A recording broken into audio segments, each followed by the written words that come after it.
আজকে আমি হাইড্রোজেন হ্যালাইডের প্রস্তুতি সম্পর্কে বলবো।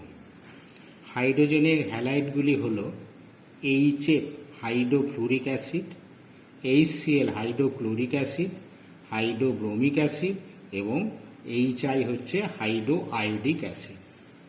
প্রথমে জানব এদের কিভাবে প্রস্তুত করা হয়। প্রথমে চলে আসি HF কি করে প্রস্তুত করা হয়। HF তৈরির নীতি হল ফ্লুরাইড লবণ। ফ্লুরাইড লবণ নেব, ফ্লুরাইড লবণে গাঢ় সালফিউরিক অ্যাসিড যোগ করা হয়। মিশ্রণটাকে যদি হিট করা হয় তাহলেই কিন্তু HF তৈরি হবে।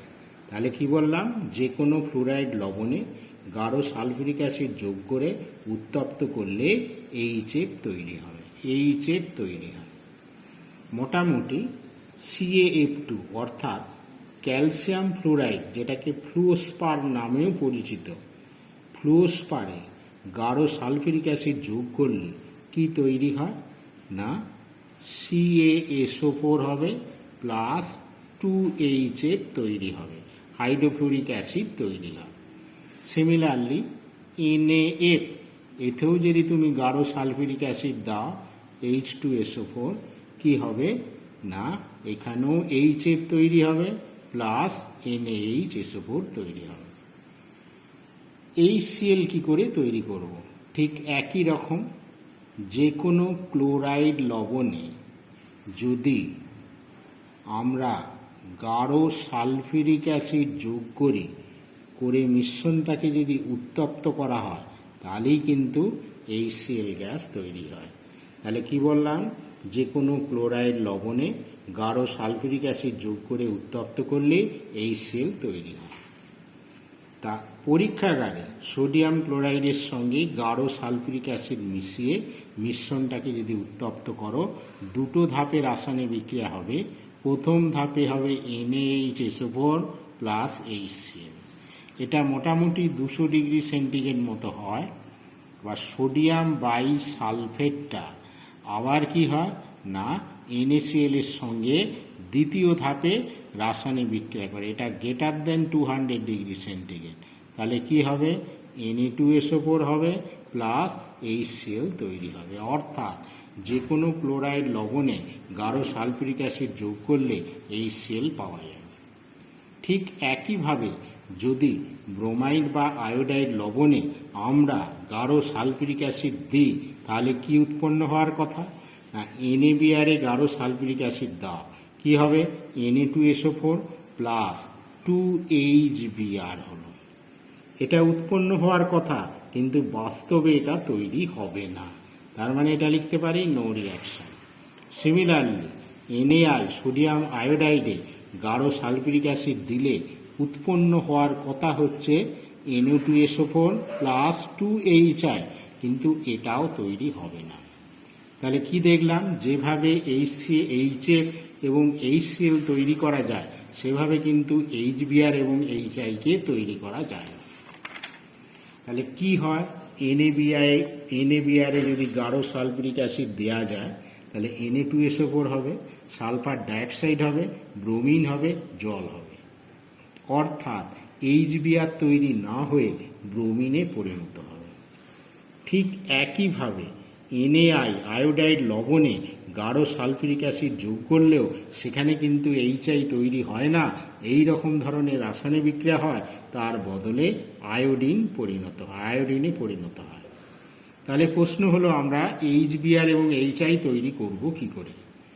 মোটামুটি সোডিয়াম ব্রোমাইডে ফসফরিক অ্যাসিড যদি যোগ করে মিশ্রণটাকে যদি উত্তপ্ত করো তাহলে কিন্তু HBr পাওয়া যায়। সিমিলারলি সোডিয়াম আয়োডাইড লবণে ফসফরিক অ্যাসিড যোগ করে মিশ্রণটাকে যদি উত্তপ্ত করা যায় সেক্ষেত্রেও HI তৈরি করা যায়।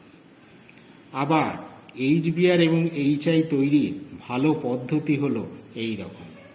লাল ফসফরাসে ব্রোমিন যোগ করলে প্রথমে ফসফরাস ট্রাইব্রোমাইড উৎপন্ন হয়। উৎপন্ন ফসফরাস ট্রাইব্রোমাইডকে ওয়াটারে বা জলে আর্দ্র বিশ্লেষণ করলে ওটা আর্দ্র বিশ্লেষিত হয়ে HBr এ পরিণত হয়। সিমিলারলি HIও একইভাবে পাওয়া যায়। লাল ফসফরাসে আয়োডিন যোগ করো, PI3 বা ফসফরাস টাইআয়োডাইড হবে। PI3 জলে আদ্যবিশ্লেষণ করো, করলে কি হবে, HI তৈরি হয়ে যাবে। এই হচ্ছে দুটো পদ্ধতি। একটি প্রশ্ন পরীক্ষায় আসে, ভালো করে খেয়াল রাখবে, কেন ব্রোমাইড ও আয়োডাইড লবণের সঙ্গে গাঢ় সালফিউরিক অ্যাসিডের বিক্রিয়ায় HBr ও HI তৈরি করা যায় না? কেন যায় না লক্ষ্য করো না। গাঢ় সালফিউরিক অ্যাসিডের দুটো ধর্ম আছে, একটা কি অ্যাসিড ধর্ম আর একটা কি বিজারণ ধর্ম। ঠিক আছে, তাহলে NaBr এতে যদি গাঢ় সালফিউরিক অ্যাসিড যোগ করো, অ্যাসিড ধর্মের জন্য প্রথমে কিন্তু HBr তৈরি হবে, বা NaI ব্যবহার করলে অ্যাসিড ধর্মের জন্য প্রথমে HBr বা HI দুটোই তৈরি হবে। কিন্তু HBr এবং HI শক্তিশালী বিজারক, তাই এই বিজারক অ্যাসিড দুটি গাঢ় সালফিউরিক অ্যাসিডে জারণ ধর্মের জন্য, মানে গাঢ় সালফিউরিক অ্যাসিড এদের জারিত করে ব্রোমিন এবং আয়োডিনে পরিণত করে। তাই ব্রোমাইড বা আয়োডাইড লবণের সঙ্গে গাঢ় সালফিউরিক অ্যাসিডের বিক্রিয়ায় HBr এবং HI তৈরি করা যায় না। আচ্ছা, মনে রাখবে আগে কি বললাম, গাঢ় সালফিউরিক অ্যাসিডের দুটো ধর্ম আছে, একটা অ্যাসিড ধর্ম, জারণ ধর্ম। তাহলে অ্যাসিড ধর্মের জন্য HBr HI তৈরি হয়, কিন্তু জারণ ধর্মের জন্য কি হয়, উৎপন্ন HBr এবং HI-কে জারিত করে ব্রোমিন এবং আয়োডিনে পরিণত হয়। কিছু প্রশ্ন লক্ষ্য করো, এগুলো পরীক্ষায় আসে। HF সাধারণ উষ্ণতায় তরল, কিন্তু HCl, HBr ও HI কিন্তু গ্যাস কেন? কি কারণ বলবে না, লক্ষ্য করো, HF, HCl, HBr, HI এদের মধ্যে ফ্লুরিনের তড়িৎ ঋণাত্মকতা সব থেকে বেশি। পাউলিং স্কেলে এর মানটা হচ্ছে 4.0, তা এর ধ্রুবীয়তাও বেশি, তাই তড়িৎ ঋণাত্মকতা বেশি বলে HF হাইড্রোজেন বন্ডিংয়ে অংশগ্রহণ করে। কেমন করে হাইড্রোজেন বন্ড করে না, জিগ জ্যাগ প্যাটার্নে অংশগ্রহণ করে। তা এই রকম হাইড্রোজেন বন্ড করে HF, এখানটায় F, HF, এখানটায় HF, ফ্লোরিনটা ডেল্টা মাইনাস ডেল্টা প্লাস, এগুলো ডেল্টা প্লাস ডেল্টা মাইনাস দিয়ে দাও, ডেল্টা মাইনাস, এটা delta plus delta minus, delta minus delta প্লাসে কি হয়, একটা অ্যাট্রাকশন হবে, আকর্ষণ হবে, এইরকম একটা হাইড্রোজেন বন্ড তৈরি করে। এই যে একটা জিগ জ্যাগ প্যাটার্নে একটা হাইড্রোজেন বন্ড তৈরি করে। এই রকম হাইড্রোজেন বন্ড তৈরি করার জন্য অসংখ্য HF অণু একসঙ্গে সংযোজিত হয়ে থাকে, তাই এর স্ফুটনাঙ্ক অনেক বেশি, তাই HF সাধারণ উষ্ণতায় তরল। কিন্তু HCl, HBr, HI এদের ক্লোরিন, ব্রোমিন, আয়োডিনে ইলেকট্রোনেগেটিভিটি কম বলে হাইড্রোজেন বন্ড করে না, অ্যাসোসিয়েটেড হয়ে থাকে না, তাই এদের বয়েলিং পয়েন্ট অনেকটাই কম এবং সাধারণ উষ্ণতায় গ্যাস। এবার চলে এসো গলনাঙ্ক, স্ফুটনাঙ্ক, বিষয়টা ভালো করে করবে, তাহলেই বুঝতে পারবে। এদের HF, HCl, HBr এবং HI এদের গলনাঙ্ক, স্ফুটনাঙ্কের মধ্যে একটা পিকুইলারিটি লক্ষ্য করা যায়।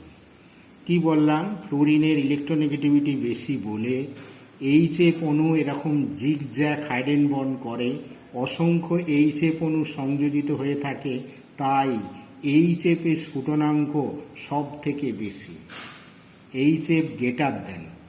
বাকি মলিকুলগুলি স্ফুটনাঙ্ক নির্ভর করে তাদের ভ্যান ডার ওয়ালস শক্তির ওপর।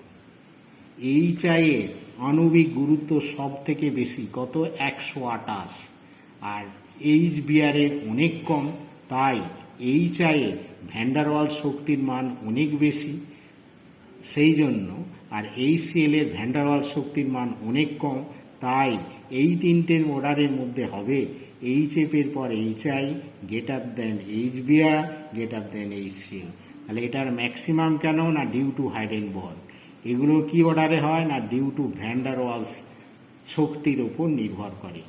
HI এর ভ্যান ডার ওয়ালস শক্তি বেশি বলে বেশি, আর HCl এর কম বলে সব থেকে কম।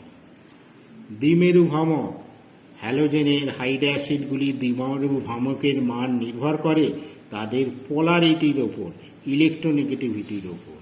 লক্ষ্য করো HF, HCl, HBr আর HI।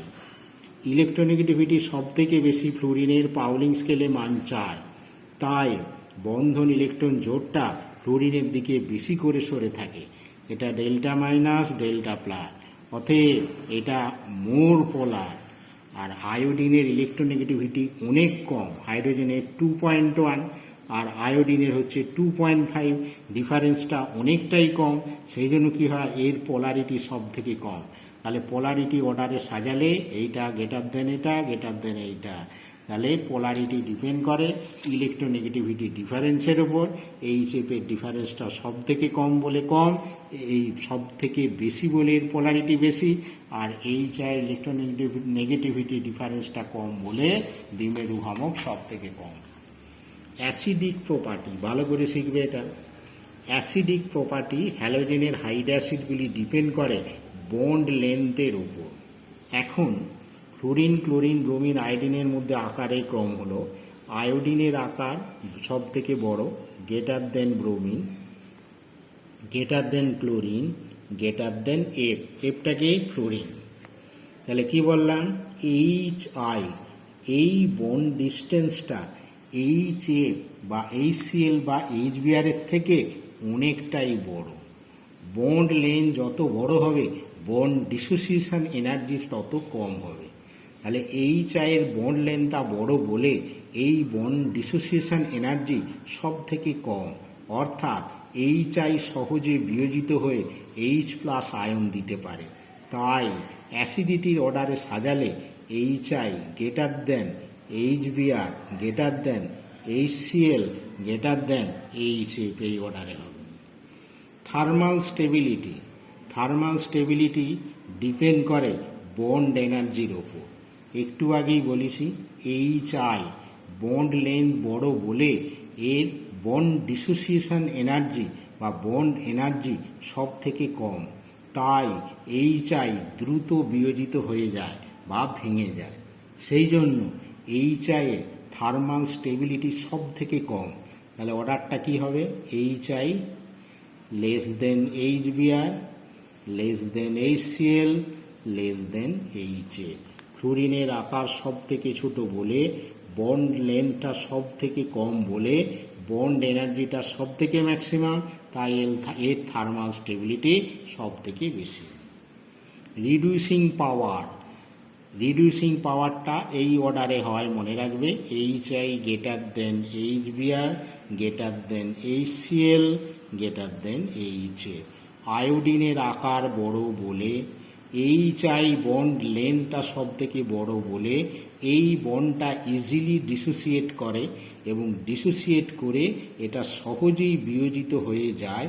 HIটা বিয়োজিত হয়ে H2 এবং I- পরিণত হয় এবং এটা বিয়োজিত হয়ে তাড়াতাড়ি হয়ে যায় বলে এর রিডিউসিং পাওয়ারটা সব থেকে বেশি। এবার আমরা জানব রিয়াকশান উইথ অক্সিজেন। হ্যালোজেনগুলি অক্সিজেনের সঙ্গে রাসায়নিক বিক্রিয়া করে অক্সাইড গঠন করে। ফ্লোরিন যেমন F2O, F2O2 দুটি অক্সাইড গঠন করে। ক্লোরিন 4টি অক্সাইড গঠন করে। ব্রোমিন 3টি অক্সাইড গঠন করে। আয়োডিন এইরকম 2টো অক্সাইড গঠন করে। তাহলে দেখা যাচ্ছে যে ক্লোরিনই সব থেকে বেশি পরিমাণ অক্সাইড গঠন করে এবং হ্যালোজেনের অক্সাইডগুলির মধ্যে ক্লোরিনই সব থেকে স্থায়ী। কারণ হিসাবে বলা যায় ক্লোরিনের অক্সাইড, যেমন লক্ষ্য করো Cl2, সেখানে ক্লোরিনে অক্সিজেনের ইলেকট্রনগুলো কোথায় আছে, 2p অরবিটালে, আর ক্লোরিনের ভ্যালেন্স শেলগুলো কোথায় আছে, 3p বা 3p অরবিটালে, এবং 3d অরবিটালটা ফাঁকা। এই অক্সাইডগুলিতে, ক্লোরিনের অক্সাইডগুলিতে p-পাই d-পাই এই ধরনের এক ধরনের বন্ধন হয় এবং এই বন্ধনের জন্য এর অক্সাইডগুলি অনেক বেশি স্থায়ী। সেই জন্য ক্লোরিনের অক্সাইডগুলিতে পিপাই ডিপাই বন্ডিংয়ের জন্য এর অক্সাইডগুলি অনেক স্থায়ী, তাই অনেক বেশি মাত্রায় অক্সাইড যৌগ তৈরি করে। বন্ধন কোণ F2O, Cl2O, Br2, এটা ভালো করে করবে। বন্ধন কোণ কার বেশি কার কম সেটা ব্যাখ্যা করতে হবে। তা এদের সবারই আকার হচ্ছে ভি শেপড আকার। তা এটাকে দুরকমভাবে ব্যাখ্যা করা যায়। আগে আকারগুলি লক্ষ্য করো। F2ওর আকার হচ্ছে এইরকম, Cl2ওর আকার হচ্ছে এইরকম ভি শেপড, আর Br2ওর আকার হচ্ছে এইরকম আকার। সবারই দুটি করে লন পেয়ার আছে, এরও দুটো লন পেয়ার, এরও দুটো লন পেয়ার, এবং কি এরও দুটো লন পেয়ার আছে। সবারই দুটি করে লন পেয়ার আছে বলে লন পেয়ারটা বন্ধন কোণের ওপর ডিপেন্ড করবে না। তা দুভাবে ব্যাখ্যা করা যায়। একটা লক্ষ্য করো, ব্রোমিনের আকার সব থেকে বড় বলে দুটো ব্রোমিনের মধ্যে এখানে রিপালসিভ ফোর্স বেশি পরিমাণে কাজ করে, তাই বন্ড পেয়ার রিপালসান অনেক বেশি হয়, সেই জন্য এর বন্ধন কোণ সব থেকে বেশি। ফ্লোরিনের আকার ছোট বলে দুটো ফ্লোরিনের মধ্যে পারস্পরিক বিকর্ষণটা অনেকটাই কম, তাই এর বন্ধন কোণটা কি হবে, সব থেকে কম হবে। তাহলে অর্ডারে সাজালে এটা গ্রেটার দেন, এইটা গ্রেটার দেন, F2ওর বন্ধন কোণ সব থেকে ছোট। আরেকটি ভেসপার VACPR এই সূত্র দিয়েও প্রমাণ করা যায়। কেমন করে, এদের শেপটা লক্ষ্য করো। F2O হচ্ছে এরকম, Cl2O হচ্ছে ভি শেপড, Br2O হচ্ছে এইরকম, লক্ষ্য করো। তা সেন্ট্রাল অ্যাটম সবারই অক্সিজেন, আদার অ্যাটম এটার ফ্লোরিন, এটার ক্লোরিন, এটার ব্রোমিন। ফ্লোরিনের ইলেকট্রোনেগেটিভিটি বেশি বলে বন্ধন ইলেকট্রন জোড়টা ফ্লোরিন পরমাণুর দিকে সরে থাকে, এক্ষেত্রেও ফ্লোরিনের দিকে বেশি পরিমাণে সরে থাকবে। ক্লোরিনের ইলেকট্রোনেগেটিভিটি ইন্টারমিডিয়েট, এটা মাঝামাঝি জায়গায় থাকবে। ব্রোমিনের ইলেকট্রোনেগেটিভিটি তিনটের মধ্যে সব থেকে কম, তাহলে এটা অক্সিজেনের দিকেই সরে থাকবে। তাহলে কি দেখা গেল, এখানে ইলেকট্রনগুলো অনেক ক্লোজড অবস্থায় আছে, তাই বন্ড পেয়ার রিপালসান এখানে বেশি হয়। সেই রিপালসানের জন্য দুটো বন্ড পেয়ার পরস্পর থেকে দূরে সরে যায়। F2এতে লক্ষ্য করো, এখানে ইলেকট্রন জোড়গুলি কি আছে না অনেকটাই দূরে আছে, যার ফলে এখানে বন্ড পেয়ার রিপালসানটা অনেক কম হবে, তাই বন্ড অ্যাঙ্গেল Br2O সব থেকে বেশি, greater than Cl2O, greater than F2O। যে বিষয়টা বললাম এটা ভালো করে শুনবে, তাহলেই বুঝতে পারবে।